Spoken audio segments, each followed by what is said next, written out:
Hey, it's Friday, and you know what that means. It is time for action in the IndyCar iRacing Series. Hello again, everyone. I am Gary Gonson, and welcome to the Race First coverage of Round 7 of the 2022 IndyCar iRacing Series, coming to you from Belle Isle for the Detroit Grand Prix. Joining me for expert analysis in the booth for today's race, he drives for Turn 4 Racing Team, and you witnessed him almost pull off a win last week at Indianapolis. Please welcome Nick Sudik. Nick, how much work is it to all of a sudden change from racing on a super speedway for the last 3 weeks to going to the concrete canyons of a temporary street course here in Detroit?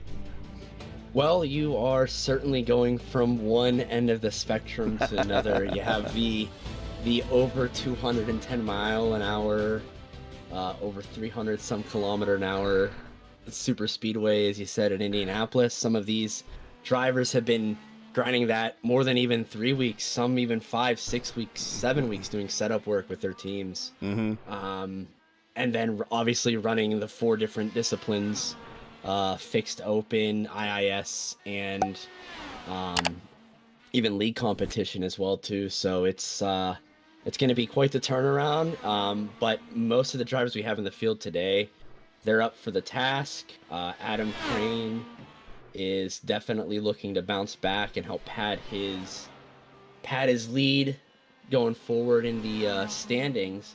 And one notable absence actually from this time slot is Will Lyon.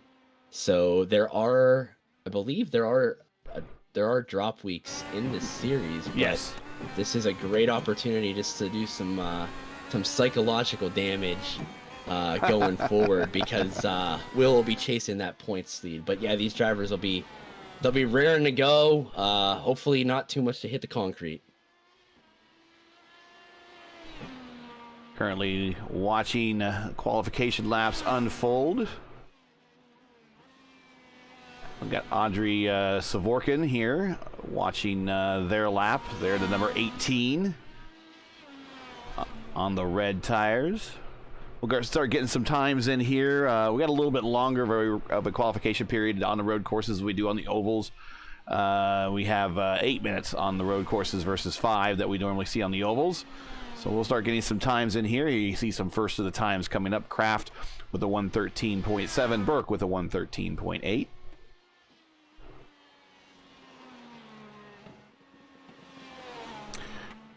We watch the action unfold on the track. We have two track records, IndyCar track records for the Detroit Belle Isle course. Of course, CART ran here for a number of years, and then now, of course, it's the IndyCar, or before that, the predecessor, of course, was the IRL, but now the IndyCar Series.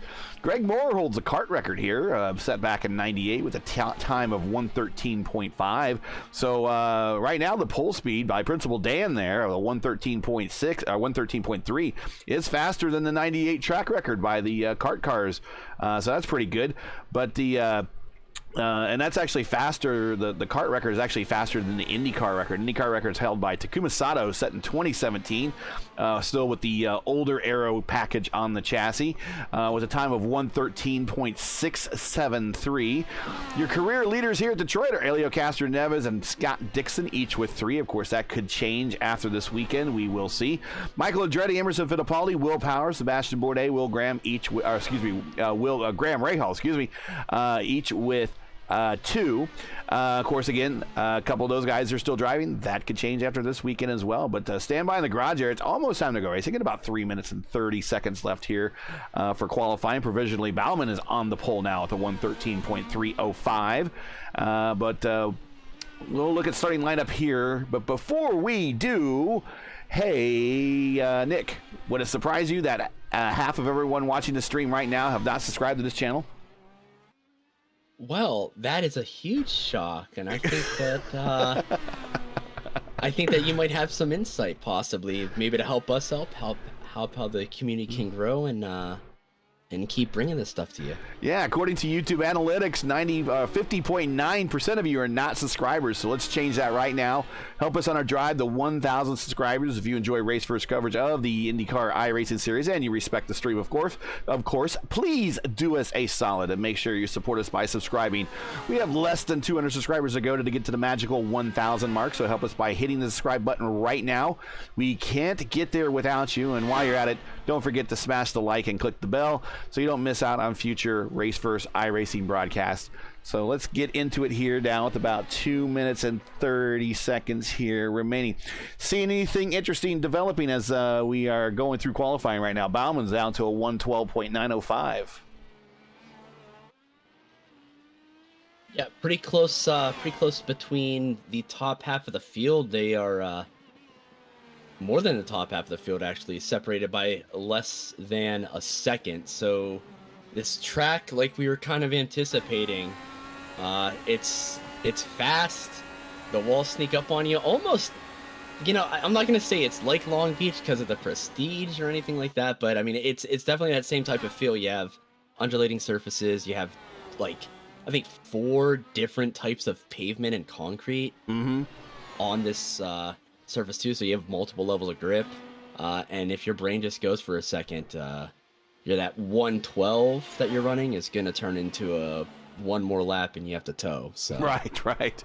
Well, this is the last year that they're using this configuration. They will be moving away from Belle Isle, which they have been here since the 90s. I want to say early 90s, like 92, I think was the first race here. I think Bobby Rahal won that one way back, I think in his championship year that year, when they were considered the national champion still back then. But they'll be moving to a downtown course, which I guess has it been yet to be defined yet, or have they defined what the course is going to be? It's not going to be anywhere like close to what it was before the Belle Isle. I think it's a whole new course. Yeah, I'm really looking forward to believe next year you said they're moving downtown. It's going to be a really interesting. I've been through downtown Detroit a bunch of times when I was in college. Some of those stories I really can't repeat on the broadcast, but it's definitely going to be an interesting layout. I'd imagine they're going to go by the waterfront. I don't know if you have any insight on that or if they've released any press on it.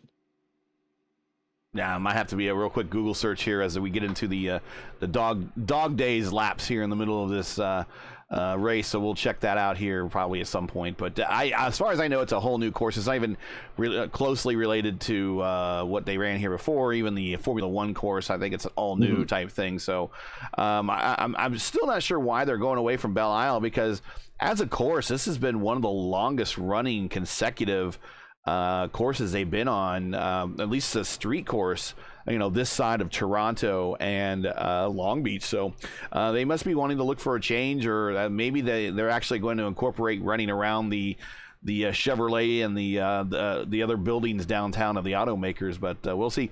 They're starting to line up here to go racing, and we should probably take a look at tonight's starting lineup, because I think we're going to get the check where we're lining up. Yeah, we're getting the short line. We're getting the short setup. So let's go ahead and get tonight's starting lineup in just momentarily here.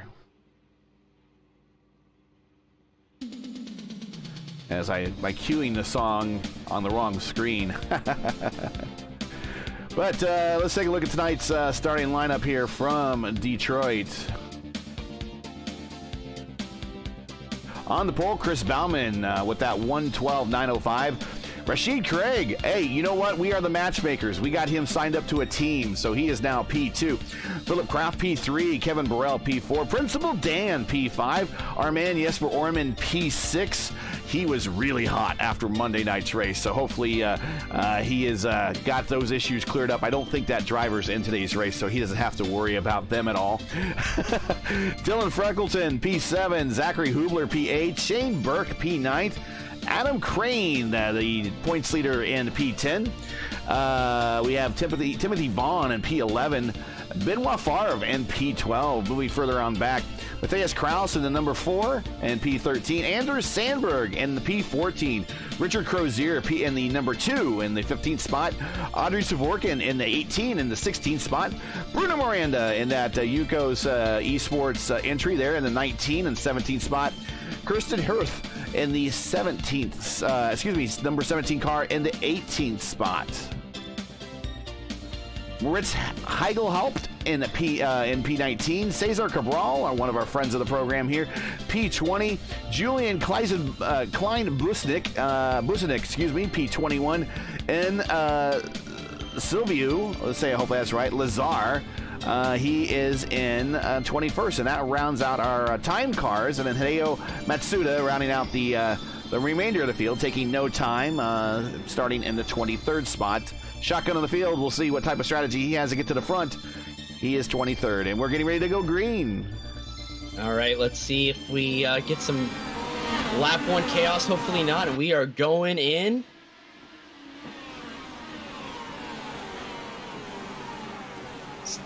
Turn 1, 2, and 3 are always very, very tricky here at the start of the race on cold tires. Oh, yeah. Bauman has really separated himself. He's actually got Craig now. Craig in the IAR green car, so he is throwing fate to the wind and sporting the green color. In the chat, Christian Steele, shout out to him. Hello, one of the our iRacing Indy 500 winner. Coming out and rooting out for Crane. I believe Crane's going to be coming through the field pretty quickly. He's already made up 1 spot in the first couple. Got a couple. We're showing Zachary Hubler with a busted nose as he's crippled and slow in the back, so he is making his way back to the main straight so he can pit. But there was some action back there. But Chris Bauman still underway here as he is your leader, followed by Rashid Craig and Philip Croft.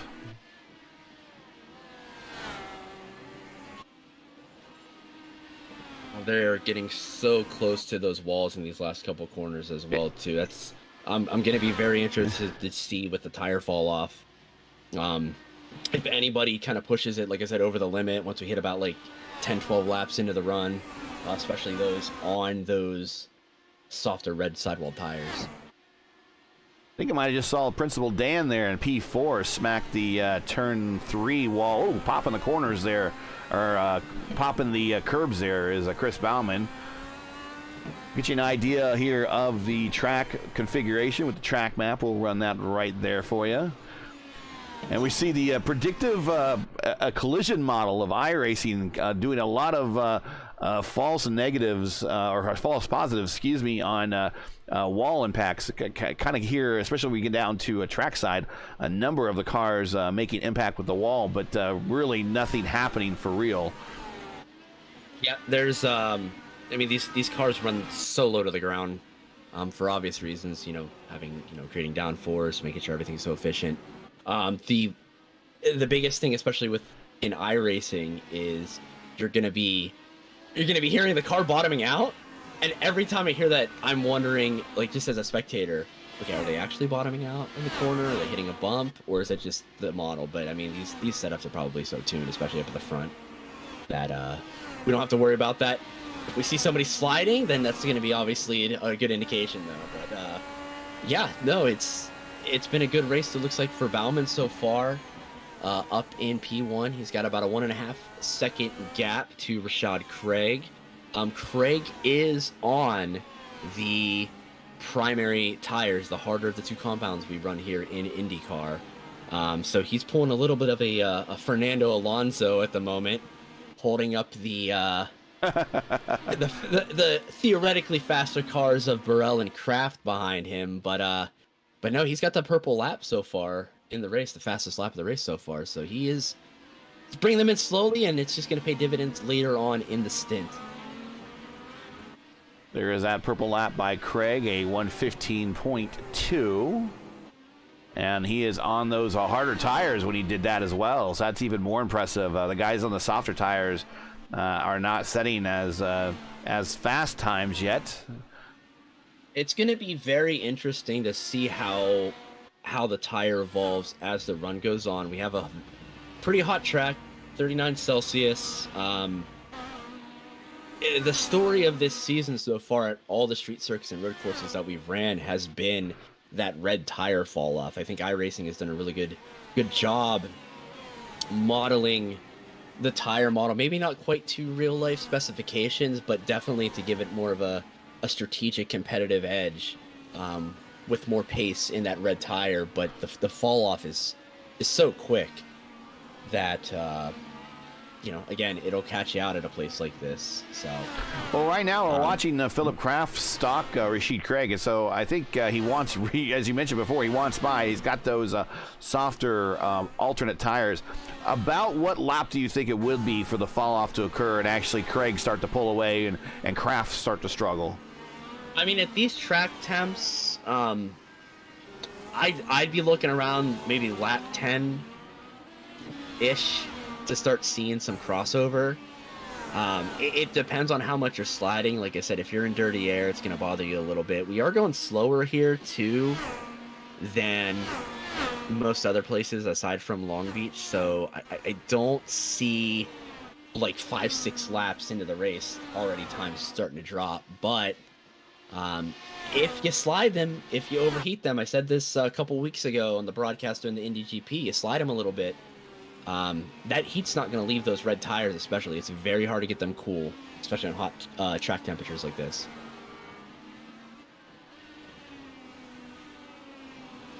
Well, you see our top three right now.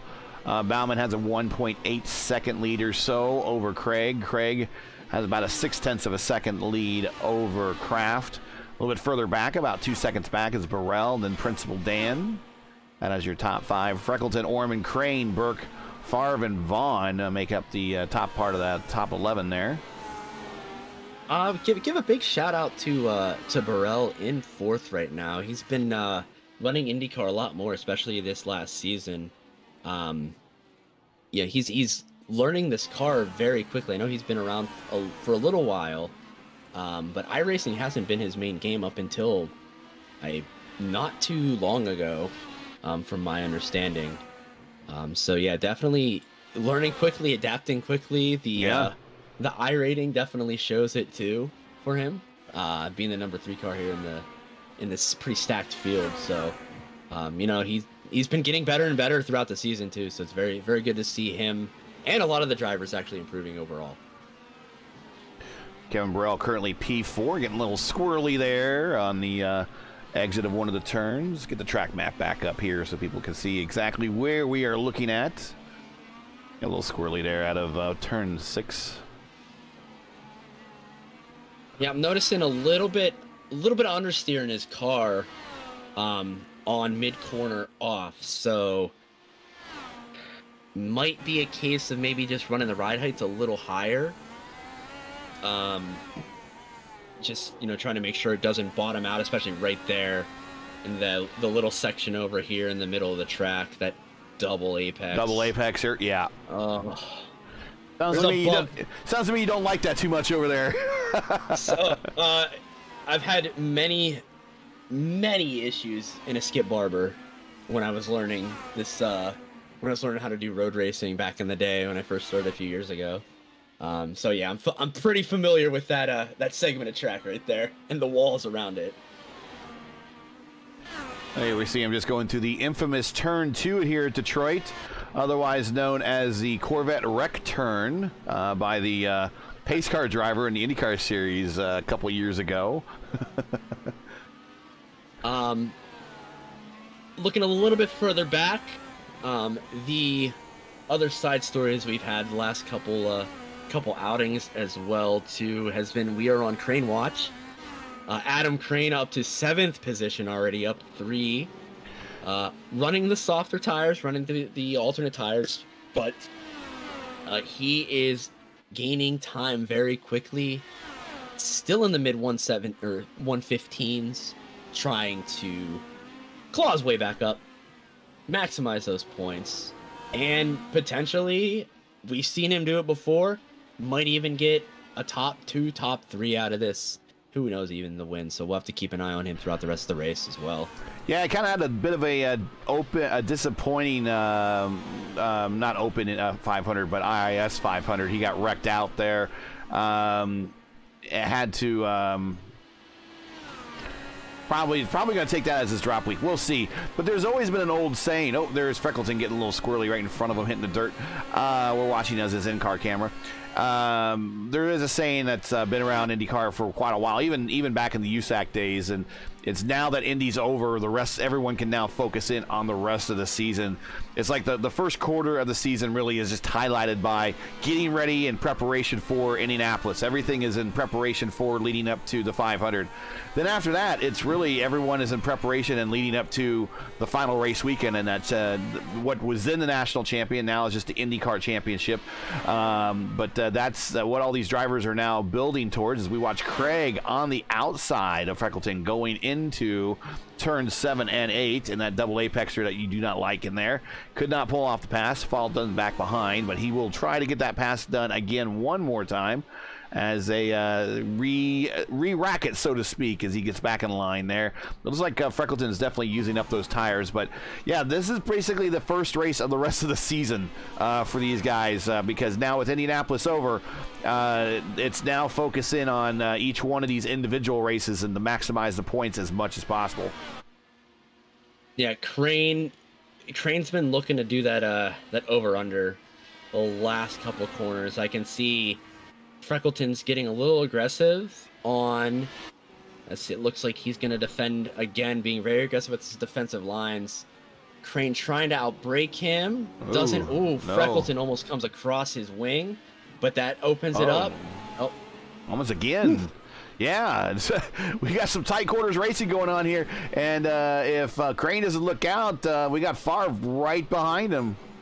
And having battled Adam last week on the super speedway there, as Crane actually hearing some radio chatter saying, "What's the point of this?" I think Crane knows he could drag both of them up to Dan up in P5, but Crane's not afraid to attack. Part of the incident that happened, I was actually right in front of them when him and I think it was David Graybill collided. He went in and he was getting pinched a little bit, and he did not care. He wanted that position. He wanted to get back up to fight for the podium, fight for the win, and unfortunately it didn't work out for him. But I'd say 9 times out of 10, Crane will get the move done. So we'll see if he can do it here down the straightaway. Yeah, there's a different way of thinking when you race in Indianapolis, just by nature of the way that everything is presented at the end. It really doesn't. They don't do a podium at Indianapolis. They don't play any national anthems or anything like that at the end of like they do in Formula. Well, they did when Formula One was there, but when IndyCar is there, they don't. There's really not much in the way for the 500. Now, for the Grand Prix, it's different. They'll do a podium ceremony and everything for the Grand Prix. But wow. Freckleton has taken a huge defensive line. I mean, he was just hugging that inside wall. Now we're on the outside and almost into the wall there, coming into this double apex that you do not like. We'll just call this the Sudik complex here. How about that? But, yeah, there's a whole different way of thinking in Indianapolis. It's either win or nothing because it's the way everything's presented. There is no podium ceremony. Second place is almost treated like, oh, tough day for you when they interview you at the end of the race. It's win or nothing at Indianapolis, and I can kind of see where he's coming from. But going forward to the rest of the season, much more strategically thinking that needs to take place because there's nothing wrong with even in Indianapolis, there's really nothing wrong with a top 5 finish. But going forward in the rest of the season and any of these races, a top 5 is just as good as a podium in some cases. Yeah, absolutely. Now I'm noticing something with Crane's. I don't want to say body language, but the language of the car. He's starting to slide more. I can tell he's getting very frustrated. He hasn't been vocal on calms at all. Oh! I think. Does he have damage? Yes, he does. He has a wobbly left rear. You were riding on board when you heard that impact. Does he know? Is it actually a real thing? Are we looking at an anomaly? Is it just going to snap back into play? I don't know. I think. Yep, there it goes. All right, it snapped back onto me. There it goes. Yes, yeah, back in it for me too. That was millimeter perfect then, but it looked like the way that the netcode predicted that. It looked like he slapped the wall, but he's got to be careful. Like through this complex going on to the last turn,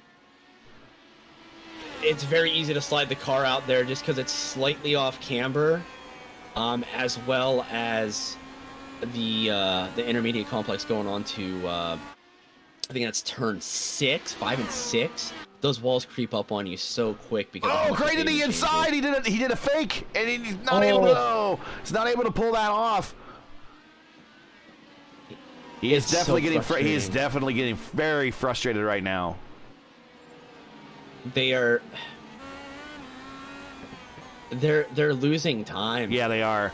You can't even see the other cars. We're watching this battle right now. He is not going to be on push to pass, but he's going to fight his way to the inside. They're side by side, going down the backstretch, coming into turn 7, and Crane pulls it off. Looks like Freckleton tried to do a over-under, but wasn't able to do it. And now we're going to watch Crane probably pull away off into the distance. And now Freckleton has to deal with a pretty hard-charging Benoit Favre.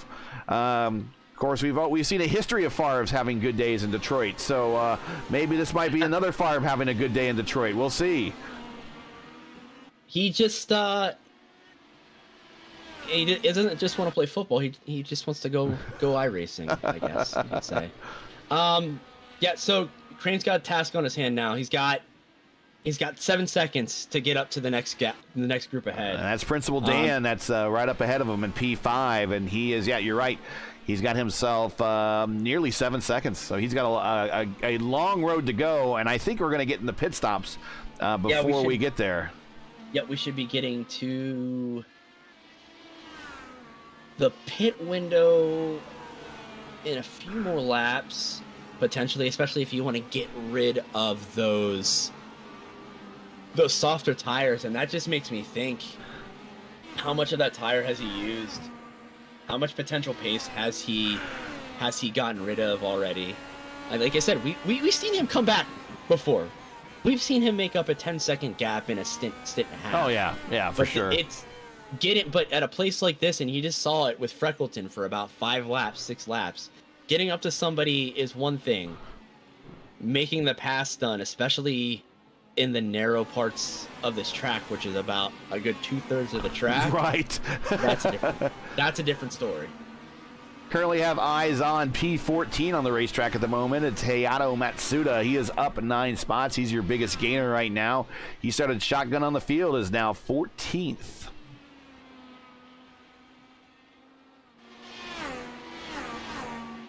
And a shout out in the chat to Cabral from U-Race Brazil. Definitely somebody, team supporting him as well. Always a great guy to race with.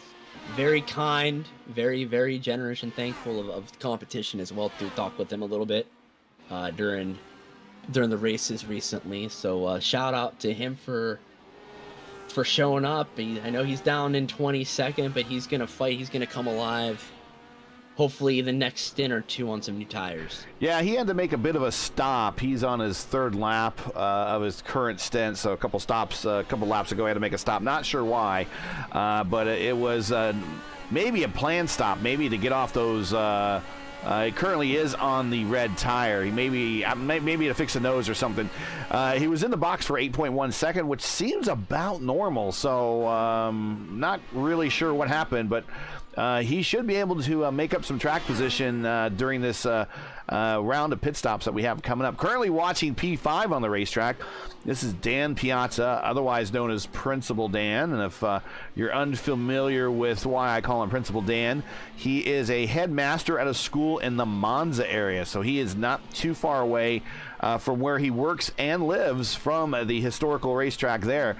He is currently the middle, not middle of the night, but late evening there in Italy with right now for him. And he's decided to join us tonight for the Strength of Field race here on this Friday. So Principal Dan, currently P5 in that Old Dogs team livery. So I think we might be getting close to that crossover point we were talking about too. Craig and Bauman's times are just about equal. They were within a tenth and a half of each other last lap, and I can definitely, and they're exactly equal. They're exactly equal this lap. Wow, yeah. And Craig has been saving a little bit of fuel, I feel like, too, just trying to maybe save a tenth or two in the box when he comes in as well. So this is the time. This is the time for those primaries to come alive here. Now the question is Craig gonna hold and try to gap Kraft a little bit more, or are they going to go and try to make that move? I think this early in the race, if I were in Craig's position, you would just hold, see how the race plays out. Again, every little bit of fuel saved, that's an extra hundredths, tenths that you don't have to be in the pit stop, and especially at a place like this where overtaking is so hard and track position is at a premium. And in iRacing official competition, no full course yellows on road courses. Right, yep. I think this is a good place just to see how the race develops, and then next stint be able to force that issue if needed.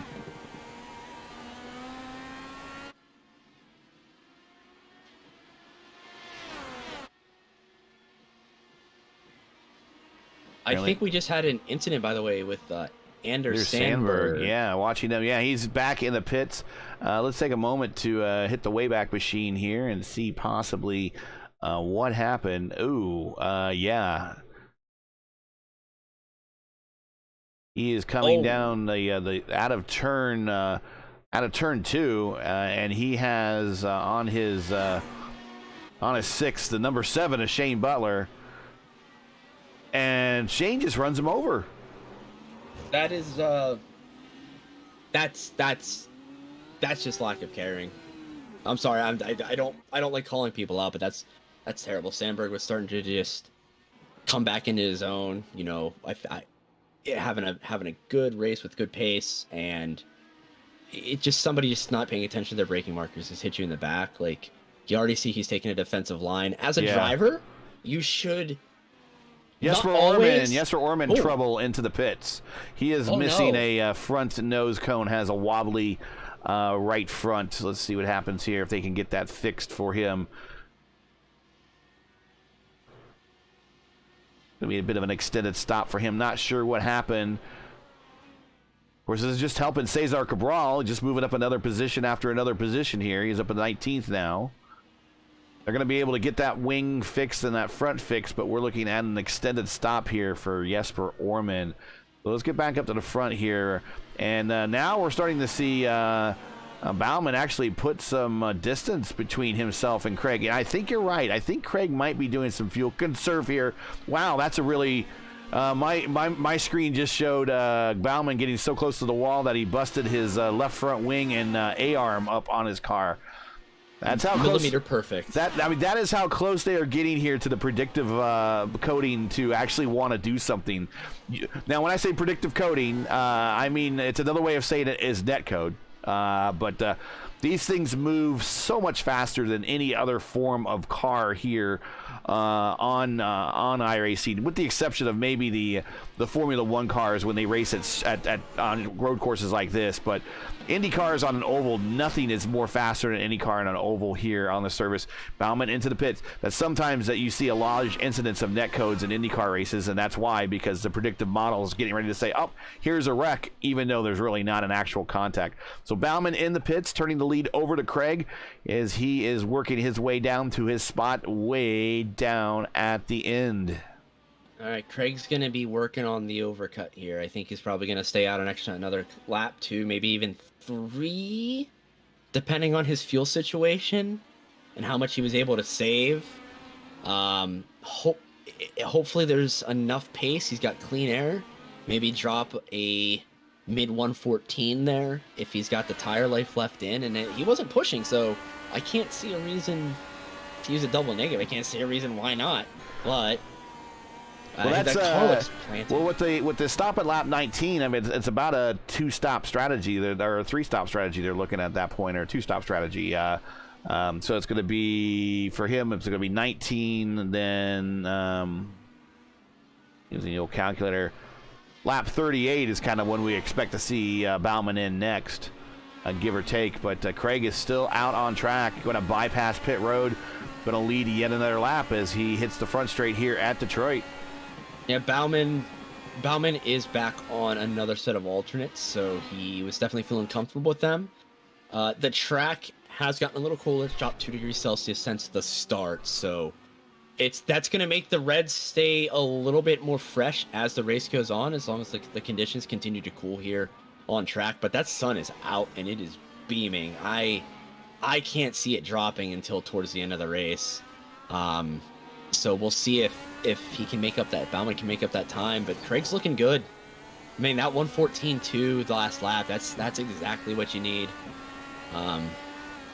Is whoever's calling his race strategy right now is definitely props to them. I think the clean air is at a premium here, and track position as well. Like I said, it's gonna be very interesting to see if he can get ahead as well. So I wonder if he's going to maybe stay out one more lap, but he does have traffic ahead of him, so we'll have to see if he comes in this time by.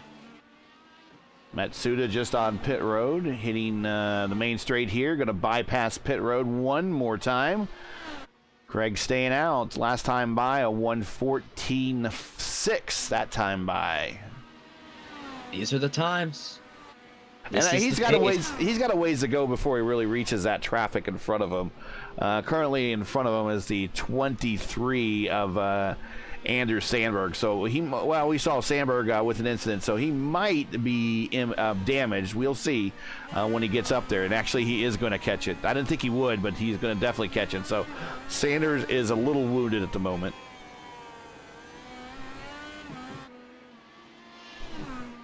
Take a look. Freckleton and Crozier still doing 15.6s. Crane to a 15.2 on old reds. So yeah, he's moving. Crane's moving. But Craig doing those 14s, again, that's just showing you how much that clean air makes a difference here.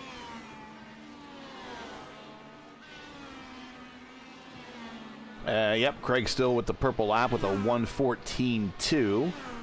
You see we got the strength of field graphic going on there. Good strength of field for today.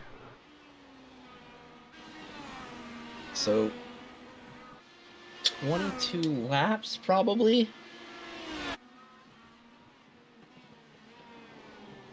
So if you take the 53 divided by 3, then it's which would be I guess a 2-stop race. That's about every 17 laps. So he might be trying to make this a 1-stop and that's it. It's a lot. That's a lot of fuel save, though. Yeah, it is. It is. The telltale sign is going to be, I think, if he comes in this lap. Like, if he doesn't come in this lap, the optimal thing, what he could be doing on a two-stop right now, and this is what I was thinking actually coming into the session, was long stint your first, long stint your second, quick fuel run, red tires, light tank. You just send it. And you'll have the pace. Light and red, yeah. And he is hitting pit road right now, so he's going to hit pit road coming to lap 23. That's absolutely what he's doing. And like I said, the trend is generally you're going to have the cool Kraft is with him at the end. Yep, Kraft is with him. This will turn the lead back actually over to Crane, who is also hitting pit road. So now we wait to see if Crozier makes the turn to pit road. Crozier making the turn to pit road. So now Freckleton hitting pit road, as well as Julian Kleinbusnik. Okay, so job done for Craig. Looks like Hingelhopt also hitting pit road. So Principal Dan is now staying out. He is only for 1 lap on his current stint, but he has managed to work his way back up to 5th. Burrell, right in front of him. He is 4 laps on his current stint. Bauman is currently, we got to see him on the backstretch there.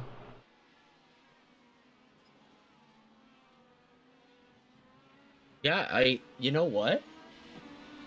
Did Kraft overtake? Is that, are my graphics correct there? It looks like Kraft overtook? Yeah, it looks like Craig and Kraft overtook Bauman. Wow. That overcut is strong. That was a great call. Now they're all on reds. They're all on the softer tires now. So Craig, Kraft, they can go shorter. They're just on their first hot lap here. They can split the rest of the race. Like, you do not have to take the tire life out of those reds. Like, yeah, you'll be suffering the last lap or two, sliding around a bit more, but they're in prime strategy. They don't even have to do that light tank strategy at this point. If they felt comfortable enough with their tire wear and they saw the competition, I think that's a beautiful call on both their parts.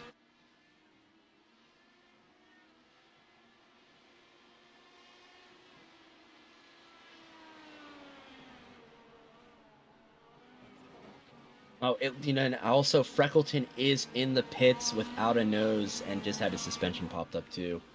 He was having a great run. Let's see what happened with him. Yeah, we'll join you there.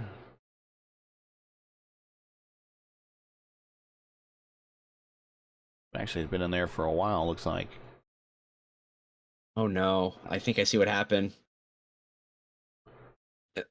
Coming out of the pits. Yep.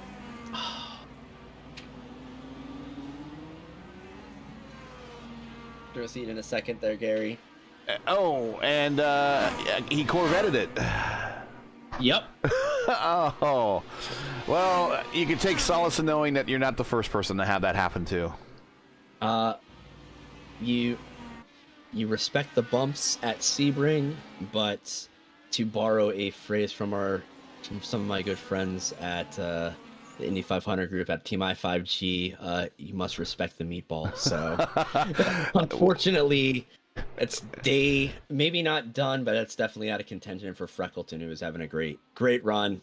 Good defense on Crane there early on. Respect the meatball has made chat, incidentally. It is in there, so... I'm going to imagine Steele said it, so... Yeah, it was Steele, yeah.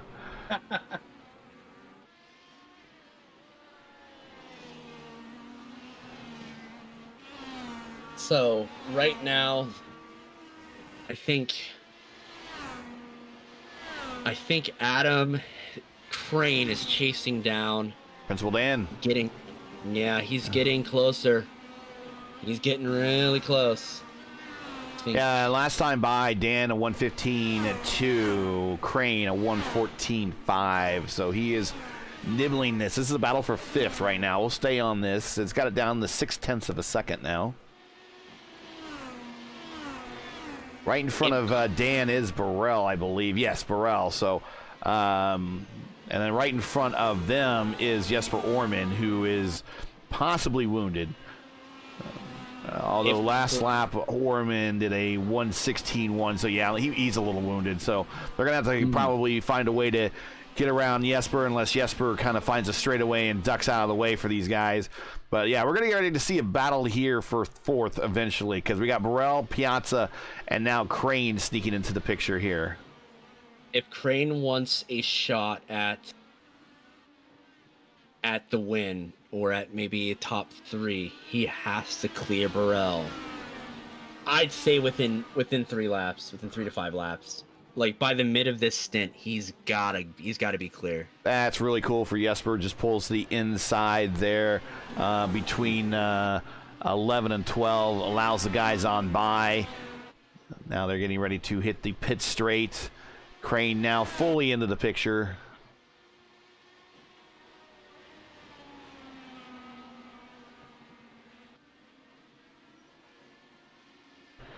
Principal Dan here activating the predictive collision software as we saw sparks fly from his exit onto turn 2. Oh! And Burrell's around at the exit of 3 there.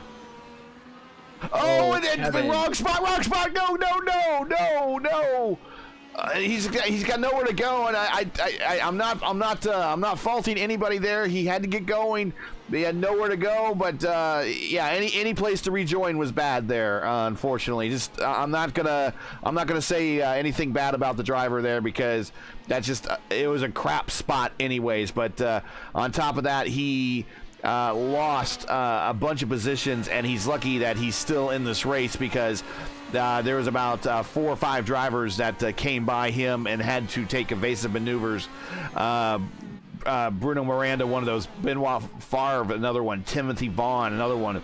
So Burrell now back to 9th. So you were saying, though, that gets Crane now up to 5th spot without really having to make a pass on the racetrack. Yeah, Burrell's tires are still overheated too. I feel gutted for him. He was having a wonderful run here too. It's just, it's like I said, one little bump, you don't feel, and it's gonna throw you off. And it's unfortunate that it happened right there. That's probably the worst spot of the track to have a spin. Yeah, it's really a blind corner, isn't it? It's blind. It's relatively slower speed, but you have the grass on the left. If you hit that grass, you're gonna go into the wall. Like it's not fun. So yeah, it's not his fault. No contact, no harm, no foul. So hopefully he can gather it up, chase down. I think he still has a realistic shot of chasing down Miranda if he can get back up, get those tires cooled down pretty quickly.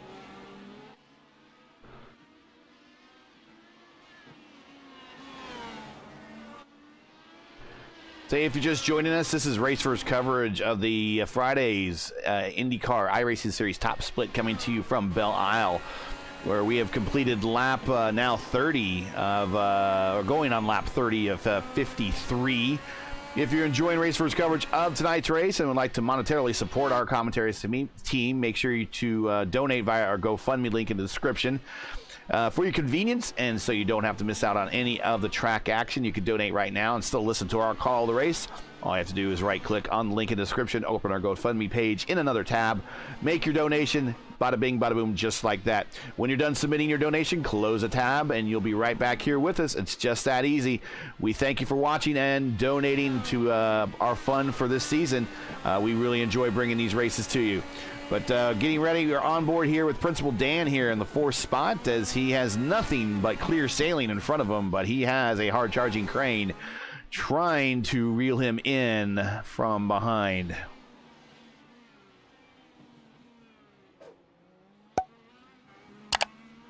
Yep, Crane's, I think, being a little bit more patient here. Does not want to do what Kevin did a little bit ago. It's tough. This track is tough. You know, I think I kind of hinted at this in the pre-race, but you know, everybody talks about Long Beach. It's so difficult. This might be, at least in iRacing, this might be the most frustrating track on the schedule, at least on the IIS schedule. You know, Long Beach, you can do some stuff with strategy. You can, you know, you have a couple long straightaways and outbraking points, two of them, and then there's a couple other places you can kind of overtake. Here, you have to make your own moves. It's just non-stop. And then, you know, one little mistake right there is Crane just saw a slight lockup, gets a little bit of understeer, has to just completely get out of it, or he was gonna go sailing into those tires. But that's it right there. This is the most difficult track, I think, on the schedule.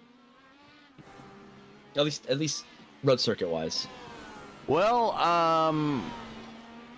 hold that thought, because these guys are going to go to Chicago here later this season. Oh yeah, that's right. Sorry, I live in the real world. I don't live in NASCAR fantasy land. I apologize. Sorry, was that a hot take? Were those some spicy takes there for a second? No, it'll be interesting to see Chicago coming up. I hope their floors will survive, but you know, we'll see. I tell you what, I broadcast another series here on Race First, the Formula Indy series, which you're aware of as well. It's probably this side of some of the other IndyCar racing, IndyCar, and it's road only. They have one oval a year, but this side of maybe Lionheart, IndyCar, where they race on both road courses and ovals, but just the competition they do on the road courses. ISOWC, same thing, where their competition on the road courses is just really stout. FIS is right up there, and I think they had 19 cars take the green flag for that race, and only 7 finished. And that's nothing against anything in the FIS. I mean, some of the best drivers of the FIS chose not to skip that race. It's just that hard of a track, and these guys get to experience that later this season. So you think that it's tough here, wait till they get to Chicago.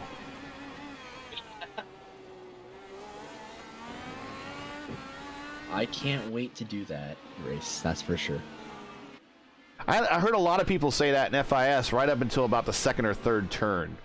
And I saw some really good road racers lose it in that race that you wouldn't really expect. And it's going to be interesting. I would say if there's any track that these guys need to put a ton of practice into, it's that one.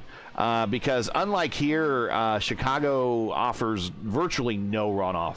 I mean, I can't really think of really any quarter that gives you an ample amount of runoff that allows you to, like at possibly at like turn 1 there at Long Beach, where you could, if you dive too deep, you could at least maybe goose it to, do a donut, bring the car back out, and resume racing without smacking the wall. If you miss turn 1 at Chicago, you are in the wall. Yeah,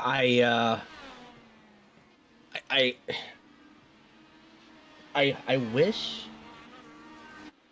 I almost wish that we could get, I'm just going to be a shill for a second. I wish if we're going to do fictional tracks or historic tracks like NASCAR has North Wilkesboro, Obviously, there's a couple other tracks. iRacing Superspeedway exists. The Chicago Street Circuit's been properly scanned. Why don't we bring out the old drones and the laser scanners and have a good old time at Berkeley Lakefront Airport, folks? Just saying. I'm just saying. No, I am in agreement with you. I mean, for the IndyCar Series, there's still a number of tracks that iRacing has not scanned, and I got to question iRacing there, because if NASCAR ran in any one of these tracks, or if it was for NASCAR, case in point.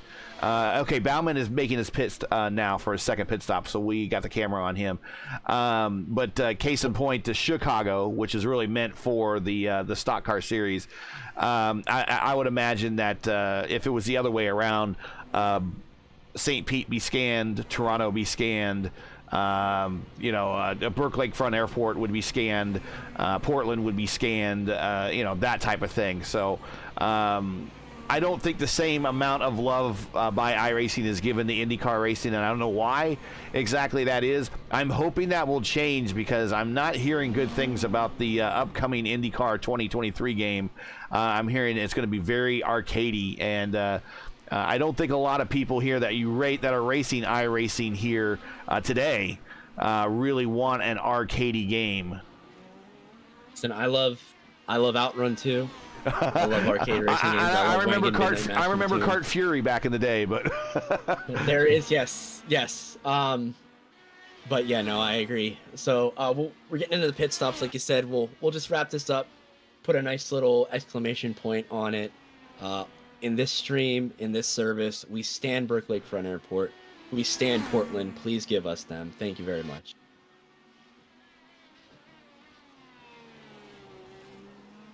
Yeah, there was I think I heard arguments back in the day that said the reason why they didn't want to do any fictional tracks is they didn't want to make it a part of any official series. But then they come out with the iRacing Super Speedway.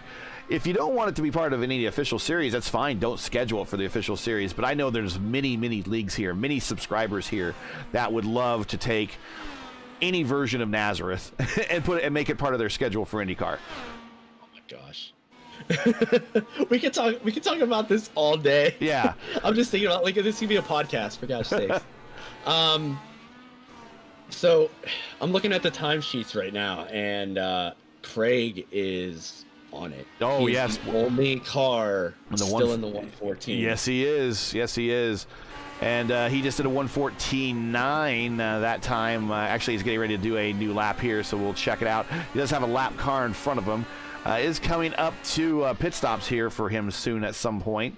115 flat that time by Kraft. Coming by a 115 flat as well. So Kraft not making any time, but definitely not wasting any either. Principal Dan, he's going to be making a cross here on the I-beam. Let's see what happens to him. 115.6. Adam Crane right behind him. Looks like something happened to Benoit Favre because he is now between Crane and... Okay, I'm not sure what's going on with my timing of scoring. Okay, Benoit Favre is part of this battle. Yeah. But he had... So what's going on with Timothy Vaughn? Timothy Vaughn, there it is. Okay, he must be having a pit stop. There it is. Timothy Vaughn on pit road. Scheduled stop. Caesar's Palace GP Oval, please, iRacing. Somebody said in the chat. Let's just have you know what? Screw it. Let's just have a fictional oval that goes between New York, and then all the way up to what's on the other side of this trip? Is that Planet Hollywood? Is that what's up there? I can't remember. It's been ages since I've been to Vegas, so oh god. Yeah, hey, maybe you know what? Maybe this is a stream we should have one night, like a specialty stream. Sorry, I just saw Anders Sandberg. He's still struggling a little bit. Hit the wall on exit of corner number 3. Looks like he's still back underway, but wounded. Right behind him, I believe that is Is that Burrell? No, that's not Burrell. But That's Burrell. Kraft, I think. Question mark? No. Bill, yeah, that was Philip Kraft. Yeah, so Philip Kraft, and let's get you some timing and scoring here on the screen so you guys can check that out. Kraft is 5 seconds behind Craig. Piazza 16 seconds behind this battle right here. 2 seconds behind Piazza is Crane, and 12 seconds behind Crane is Favre. So just as a point to note here, this is going to be Craig's 15th lap. So if Rashad can stay out a little longer and keep the gaps that he has, keep the speed that he has, rather, this is his race to lose, because he'll have the freshest tires. Yep. He's clearly demonstrated he can make these tires last 15, 16 laps with that many or less to go. It's just concentrate, hit your marks. You got a 5-second gap, almost 6 seconds at this point too. This is a strong showing for him. I mean, being on IAR for the first time, I think in an official capacity here, at least on a road circuit, and he's shown his road circuit prowess just using his own setups, or not really having partnership, like he said in the broadcast a couple weeks ago. Yeah. This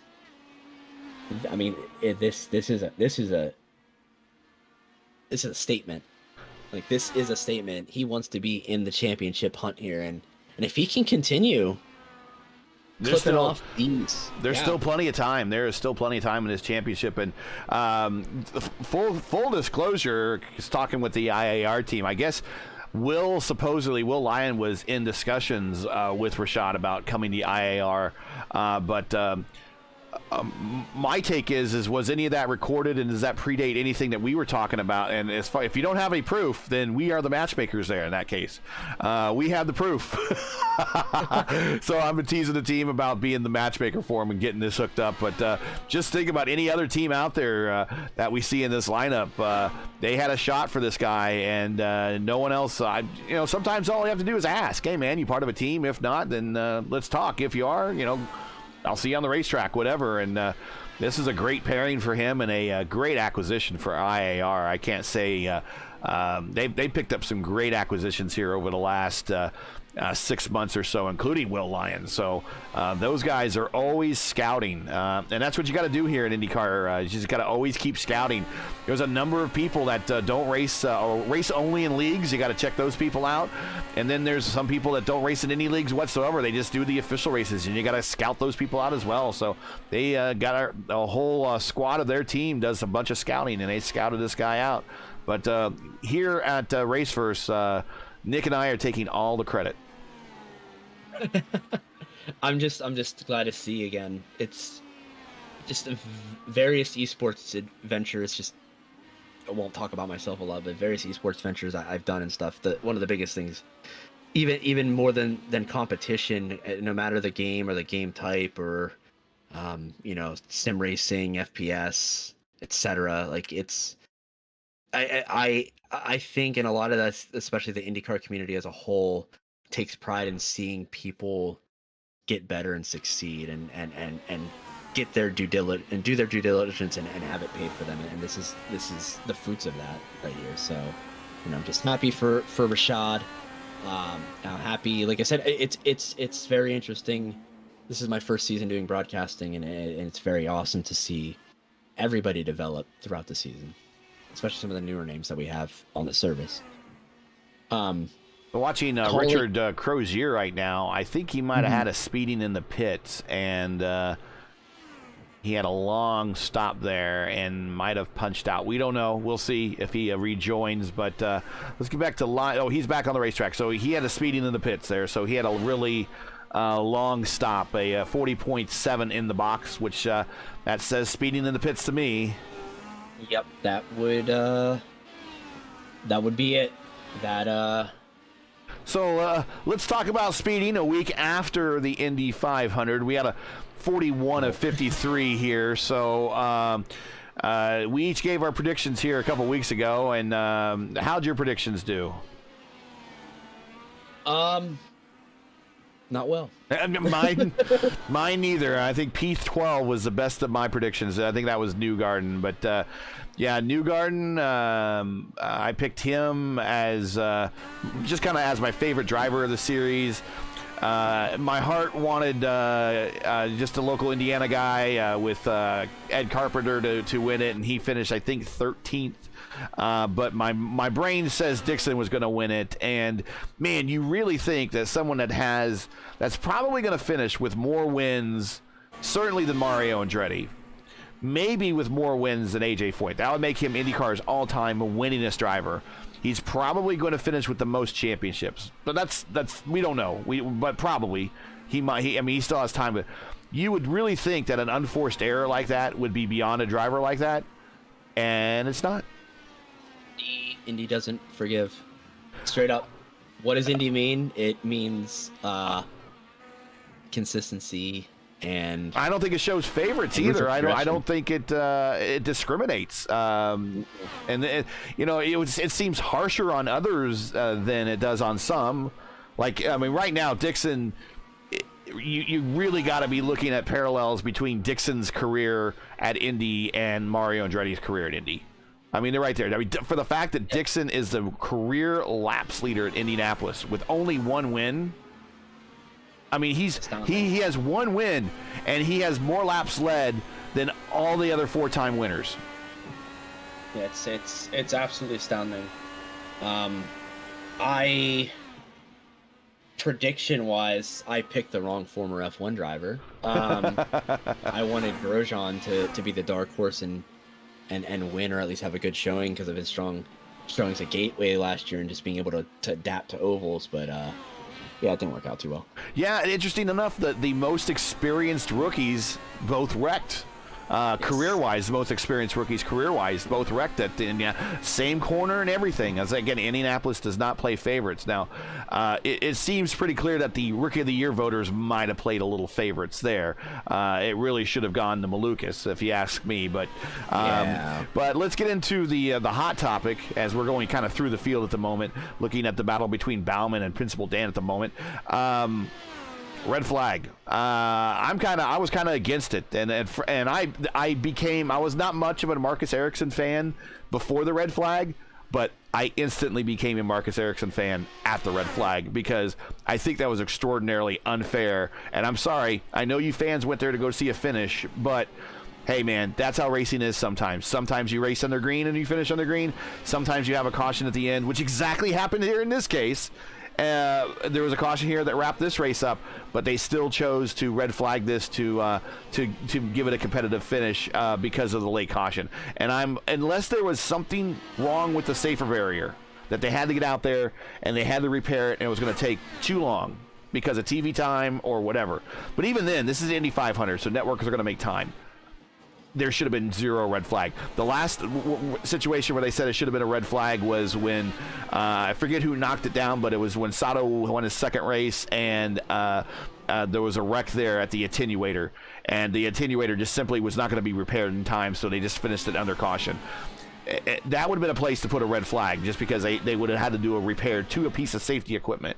If there was something wrong with the safer barrier, I would say, okay, yeah, let's go ahead and let's red flag it so they replace the safer barrier.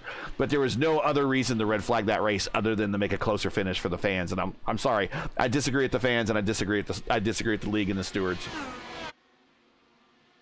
Yeah, it was hard, and like I said, I'll wrap my thoughts up really quickly here as we're getting to the last 10 laps here in the race, 9 laps of the race. But as Craig is in the pits, so Rashad's on his money stop. You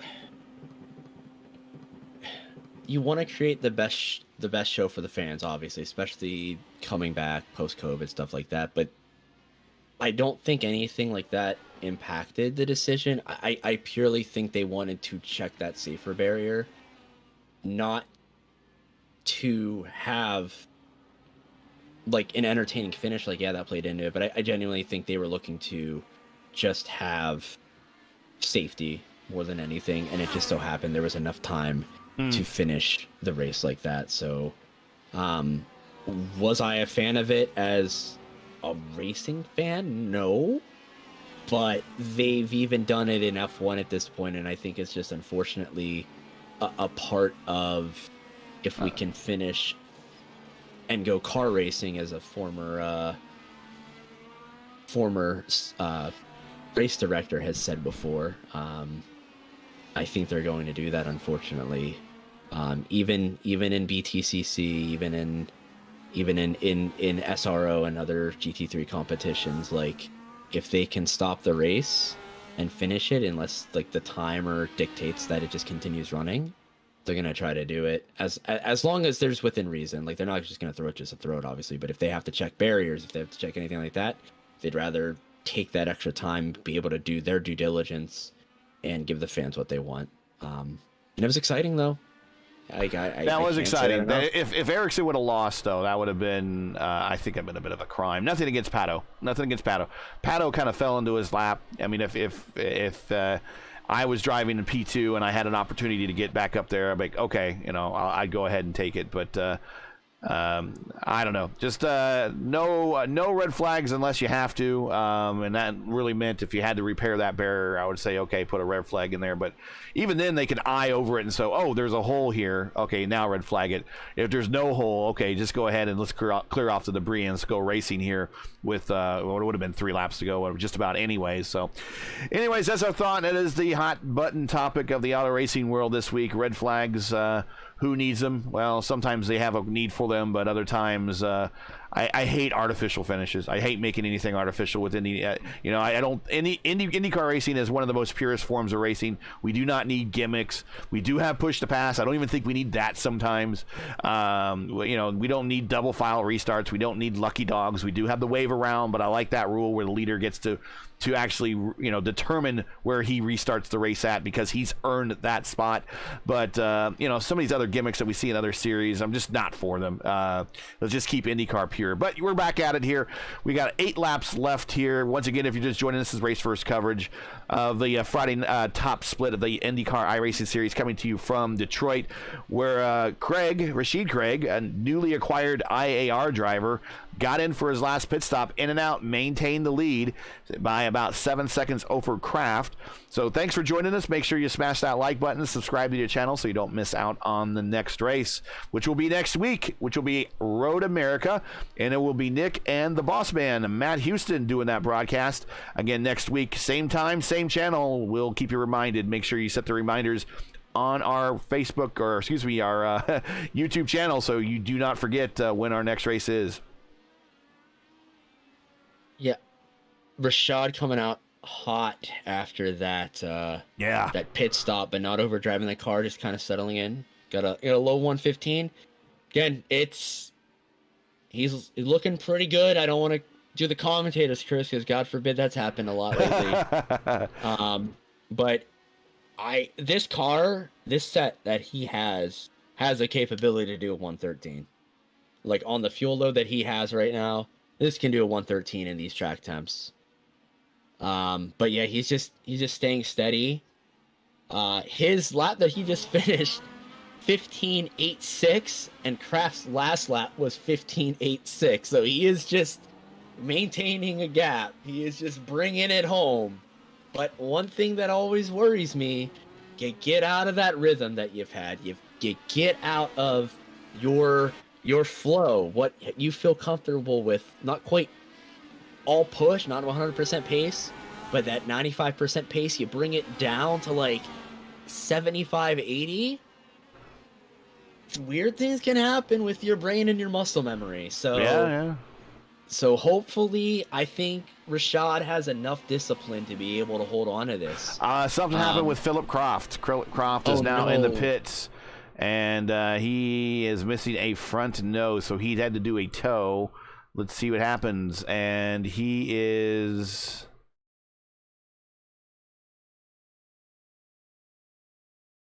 Okay, so he gets injured going into 3. Smack. Right there. Yep. He has Favre right behind him, who's trying to find a way. and he just can't make the next turn, and Favre goes away, and then he spins out, and he's like, you know what, I'm towing. So unfortunately, that has towed him out of the top 10. We do have a pretty good battle right now brewing for P9 between Kraus and Heigelhaupt. Right now, this is actually the closest battle on the racetrack. Both these guys on push to pass, trying to attack and defend at the same time. But Kraus is 0.3 back from this battle, trying to work his way higher into the top 10. But Kraus, we've seen him all season long at the Friday top split race, and he has always been within that top 10 or grasp of it towards the day's end. And here he is again with 5 laps to go. Yeah, and I believe Kraus is high up in the points as well too right now. So he's looking to get back, claw back any couple dozen points that he can. Maybe make up another spot or two before the end of the race here. Might have to run another session later on, but yeah, no, it's good. Also, just as a side note, we are on Crane Watch one more time for that podium. He is 1.1 seconds behind Dan right now. He is closing in at about 3 to 5 tenths a lap. All right, we'll check that out here as we're watching Kraft also on the backside of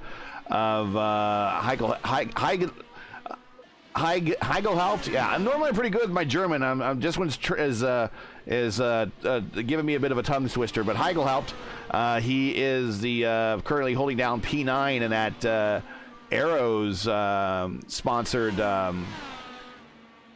McLaren Schmidt-Peterson, who picked up for next year a former Indy 500 winner. Oh yeah. Yeah, they got Rossi for next year to join their roster for the full season. So that's going to be a pretty stacked team. And I think they said there might be another seat available. They might go to a 4-car team, which that's going to be pretty. That they're going to outright challenge Penske for that one. Let's go take a look at the battle here. We'll keep checking back. We want to check this battle here for Crane as he is stalking Principal Dan here for a final step on the podium with 4 laps to go. Right now, there is no one really going to be within reach of Craig. The only person that's going to ruin Craig's opportunity for a win is Craig himself at this point. Bauman himself has also got himself, well, he's just right ahead of this battle, but if he can steer clear of it, he's got himself the second step. But this is a battle for the third step right here, Piazza and Crane. Gary, that extra seat's mine. I hate to tell you this, but oh, is it yours? Okay, all right.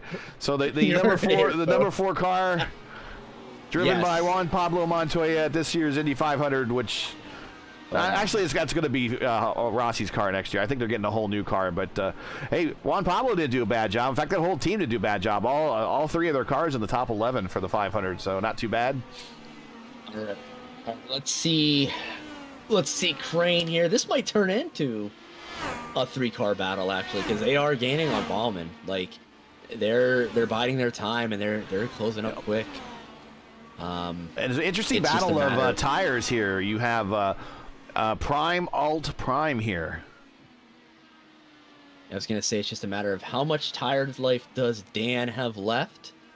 How much tire life does Bauman have? Has he slid around? Because I know we haven't seen him a lot much, but we did see him early on in the race. He was kind of drifting that car a little bit more than most. And Crane, well, we've seen him do incredible things with no tires at all. So it doesn't matter what his tire life is, I feel like. You got the boss man typing in chat here. Gary, remember when they red flagged Detroit race 1 last year? Yes. But that was a safety issue. That was a safety issue. They had a car that was stuck up on the tire barriers. Ooh, Crane getting right next to that wall. Yep, saw that. He wants that. He wants that podium. Taking every inch of the race course.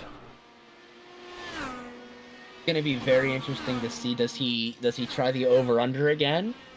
Does he try to just get in Dan's mirrors? Is Dan even paying attention to his mirrors at this point? Because I think at a place like this, you got a lot of skilled drivers. You're just kind of eyes forward.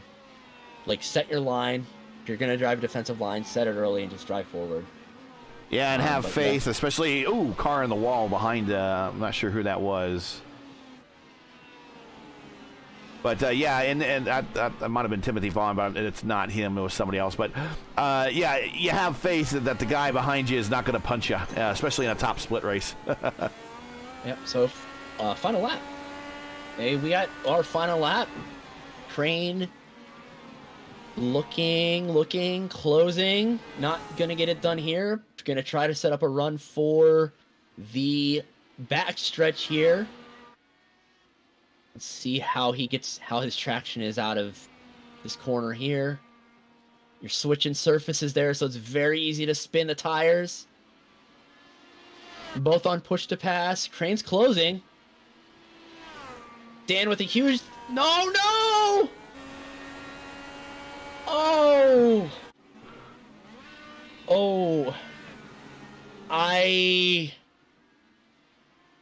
Yeah, we missed that. We'll go back here and look as Rashid Craig makes the cross over the start-finish line there. We'll go back and look at what happened with Principal Dan here. As we were kind of going through the field here, there was a whole bunch of other battles going on. But let's take a look at this here real quick. We may have beef here. Yeah. We may have some beef here. Let's get on to the roll bar, actually, of Adam Crane, and that's just watching how this kind of... Here we go. He's on push to pass. He's going to look to the outside.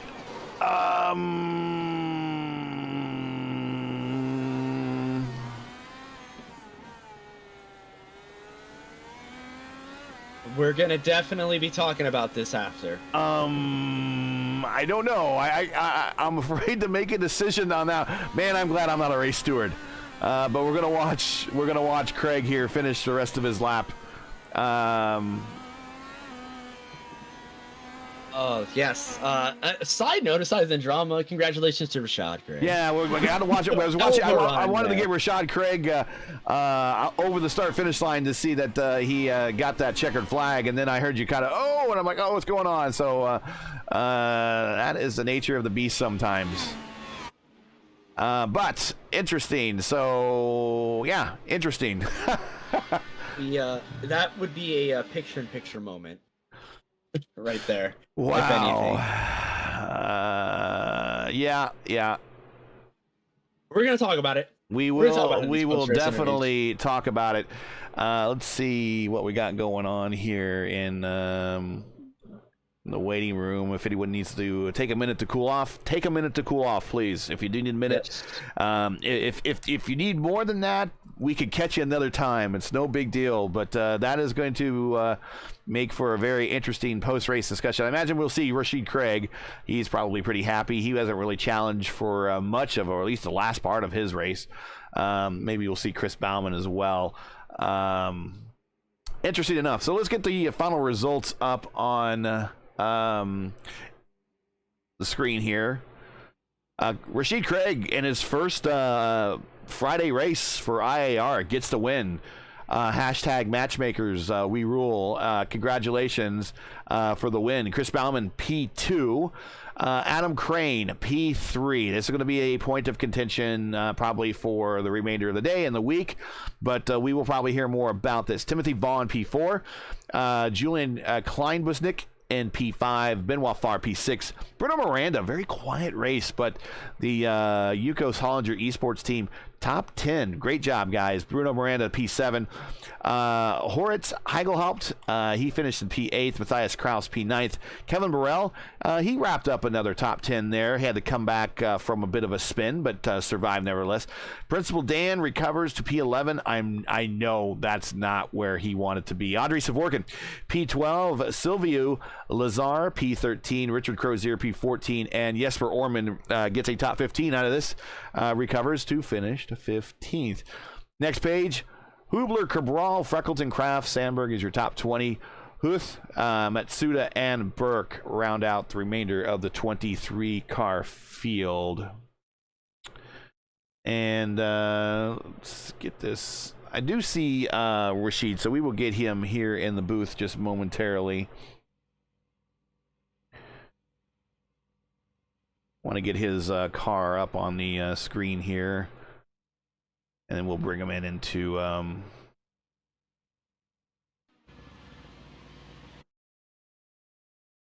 we'll bring him on into the interview room.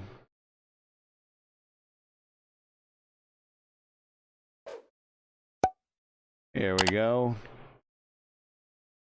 Make sure to please donate. We really appreciate that. Like, share, subscribe, all that good stuff. Make sure to hit us up on Twitter as well. And we will go ahead and bring up the winner, Rashid Craig. Hey, Rashid, 1 for 1 under IAR. Congratulations. Great strategy. Kind of just cruised there at the end. Tell us about it. Yeah, like it's Detroit is rather tough. Like only reason I was able to really cruise at the end is just because it's really easy to make mistakes here. So a couple of cars, I think Kraft had a mistake at the end, and he was kind of keeping me honest at first, but then he had a mistake, and after that I was able to cruise and back it way down and make sure I didn't hit a wall or anything. Yeah, I congratulations first off again. I was like, yes, this is the potential you have. This is the potential that you have, Rashad. This is awesome to see. You had the best car on the track all day, hands down.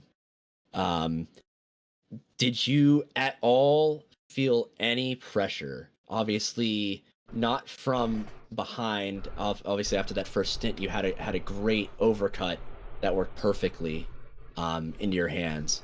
But were you almost feeling pressure for yourself, just having this new opportunity and showing your team to not only that you can compete even better, but to win? Did you feel any pressure from yourself at all?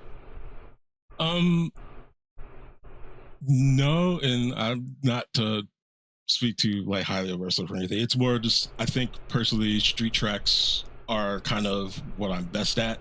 So it's kind of, once you get into this rhythm, like you don't even think of anything else. So it was more just like, just do what I need to do, and I can think about all that after the race is over. I can hear the emotion in your voice too. So it's wonderful to hear. Yeah, I think I even said it on the broadcast after your last pit stop. Like your car was, it was the only one that I could even see had the potential for 113 pace. You were doing best sectors almost every lap, or every other lap I would see a green or a purple pop up when I had you highlighted on the track map. Going forward now that you've seen what you can do, do you think you can claw your way back up into the championship? You're definitely getting back into the hunt now. I don't really look at that sort of thing. Like I go race by race. I find out I do better that way. It would be different if I was already at the top and looking back. It would be the sort of thing where I'm just kind of like managing, I guess. Right. But for right now, it's more of a take it race by race, do the best what I can do, get better as a driver, that sort of thing. Well, you are definitely improving right before our eyes, the audience's eyes. Nice. Gary, if you have anything else, go ahead. So next is a little bit more wider open spaces of Road America, but we still have a couple kind of slash street courses to go. And I say slash because Montreal is one kind of, but the big one is, of course, for whatever reason, the powers that be chose the Windy City Chicago course.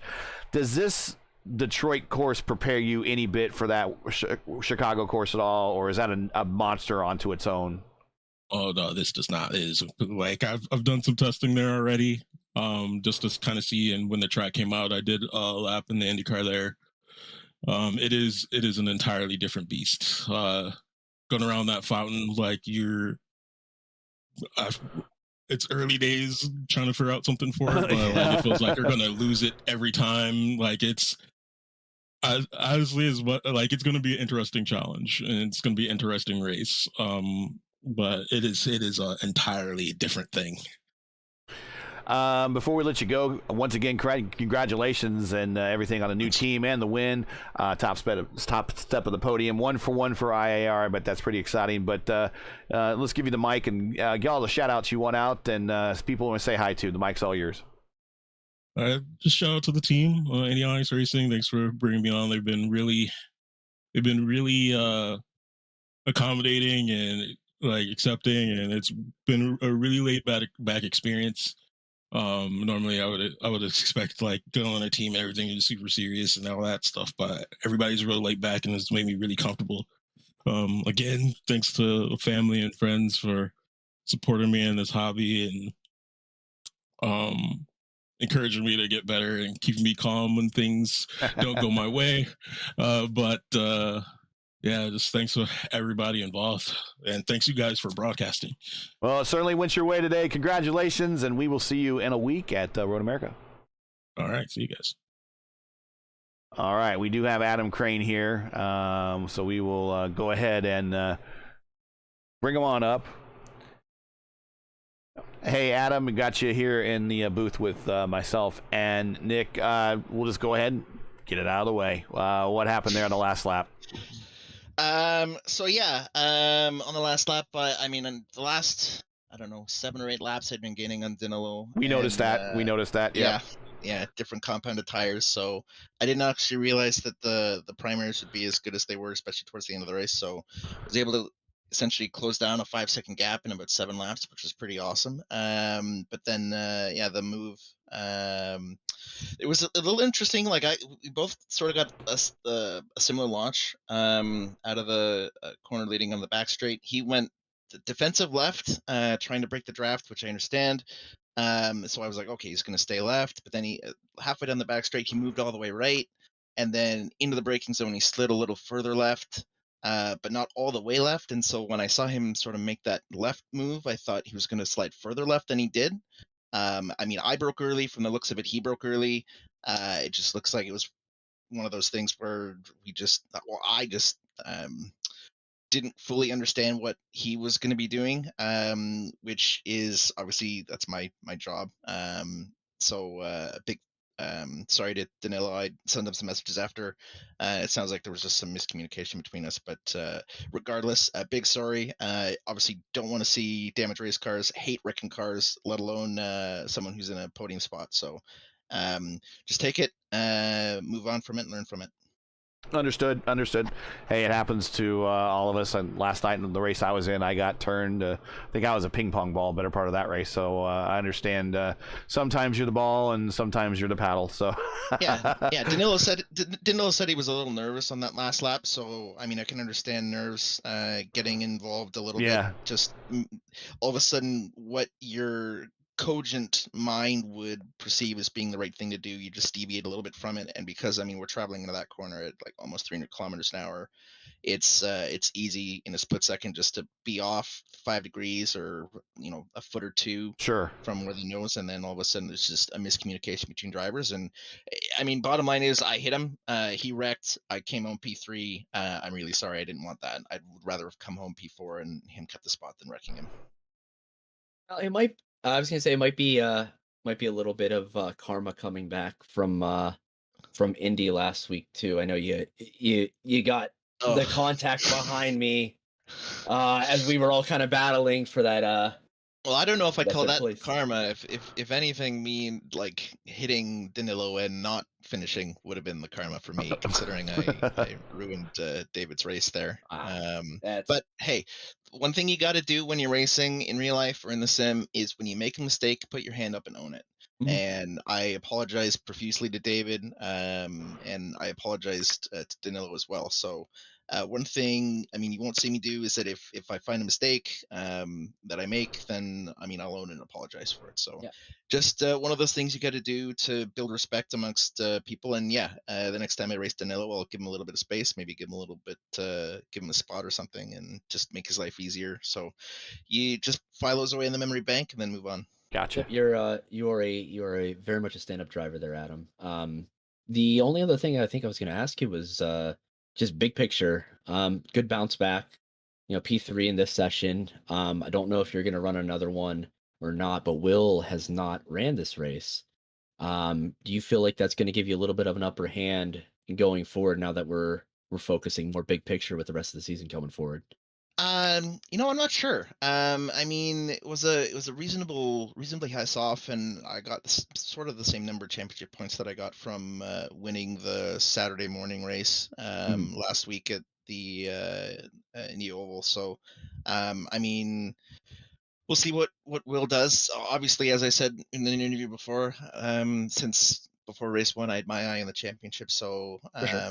at least with a result like this, it gives me a little bit of a buffer, so I can take a couple drops, more serious drops than I might need later on. So I'll take a P3, 213 points, file those away, and then if I end up getting a better result, then who knows? Perfect. Congratulations on the podium. Awesome. Thanks so much. So next week, Road America. Again, another long time IndyCar course. I'm sure you've done many laps of Road America. Thoughts about Road America next week? I would imagine that passing is going to be a pretty premium next week at Road America, just because of how that seems to be one of the favorite courses for a lot of IndyCar drivers, road course wise. At least those road courses that appear on the IndyCar schedule. So, what do you think about the competition next week at Road America is going to be like? Oh, I think it's going to be great. Road America typically brings out a lot of the heavier hitters, so it should have some pretty good softs there, especially for the broadcast on the Friday. Yeah. As far as passing goes, I mean, Road America is I almost want to say it's one of those tracks that iRacing probably does like tire testing on, because the way that the two compounds of tires have really responded to vertical load, Road America is perfect for having the crossover appear at just the right spot. So we'll probably have a bunch of different tire strategies about who's on what tire and when you flip to the alternates or when you flip to the primaries, because those high speed tracks, lower downforce, low drag, it should be exciting. I'm excited to recycle the set that I had from earlier this year and make a whole bunch of widespread changes, because we weren't super competitive back then. But it's always fun heading to Wisconsin and Elkhart Lake for some long drag stretch or drag strip racing. Awesome. Shout outs anyone want to say hi to or thank for you being here? Just big thanks to everyone at Sidelight Racing again. Obviously, big sorry to Danilo. Didn't want to end up getting P3 that way, but hopefully we'll forgive and forget, as it were. We'll move on to Road America. Clean slate, tabula rasa. Let's rock and roll. You got it. Well, we will see you in a week. Nevertheless, you did finish on the podium, so congratulations. No matter how you got there, you got there. So congratulations on that. You kept it in the hunt all day, and we'll see you in Road America. Awesome. Thanks so much, guys. Yeah. And that is going to do it for the driver interviews. Thoughts from you before we move on to Road America? Another exciting finish. Not quite for the win this time. Regardless of what Rashad said, he is, in my mind, he's in the hunt now for the title. There might be a little bit too far of a gap for this season, but he's definitely going to make an impact, I think, going forward, especially with, like you said, Chicago. He's improving on ovals as well too. So, definitely keep an eye out on him.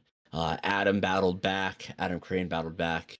That incident, I mean, I've played it back probably about a dozen times now, and it's one of those deals where it's honestly a racing incident.